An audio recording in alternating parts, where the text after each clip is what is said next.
Hey everyone, a little bit different today. We're doing some construction in my house where I usually record my videos, and it's kind of crazy loud in there. So I'm home Wednesday, not working today, and decided to chill by the pool and just rant with you guys for a little bit.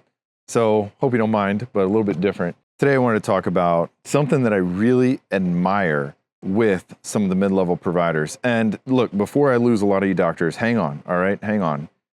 They're always taught go to the highest level of your certification. And as physicians, I think we're always taught be extremely, extremely conservative and extreme ownership. Do everything 100% yourself. And both of them can be right. But the problem is that I feel like, at least in training, when I was in training, that I was never taught how to delegate very well outside of a code situation. In a code, I was taught, okay, you do CPR, you keep the time, you give me the epi, and you delegate like crazy at that point in time. But no one in any of the clinics ever taught me, how can I delegate my staff to make money for me and my practice? Because I'll tell you what, the worst clinics possible are the ones, or at least financially I should say, are the ones where you as the provider, whether you be a physician, NP or PA, or even a podiatrist, where you're doing absolutely everything. If you're relying on you to see everything face to face, you gotta listen to chronic fatigue for 30 minutes for every single patient, you're gonna burn out.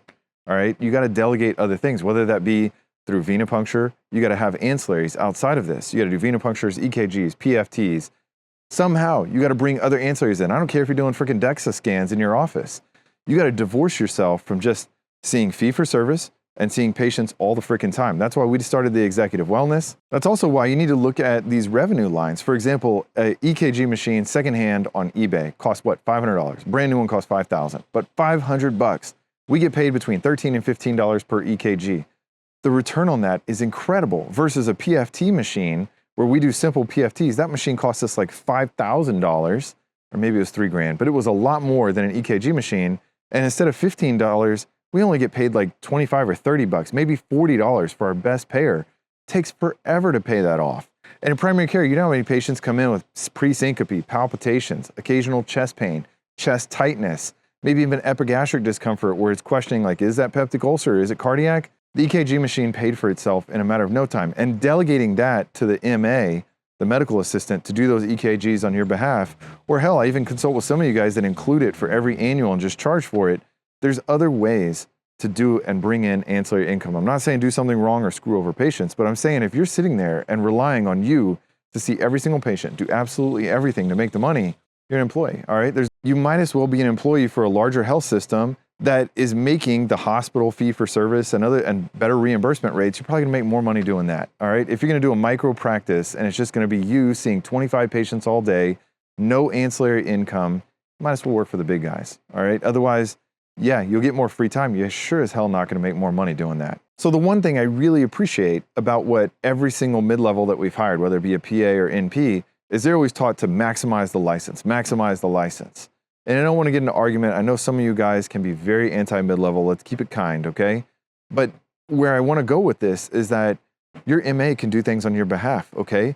They could maybe give allergy shots. They could do other things depending on your state. Maybe an RN needs to do that. But there are other things that you could delegate to them, that you could teach them how to do these PFTs and EKGs, or hell, even vitamin infusions and other things. Depending on your state, you need an RN, LVN, or maybe an MA can delegate that. But the point I'm trying to make is that you need to divorce yourself from traditional fee-for-service, and you need to think about how can I bring in other ancillaries. Because like for now, when we're arguing with United Healthcare and they're finally coming back with some sort of pay raise, it's a disaster. It's taken me so far, the timing of making this video has taken me 19 freaking emails to get a pay raise from them. What a disaster. 19 emails. Think about the time that I've wasted and the other person on the other end of that email.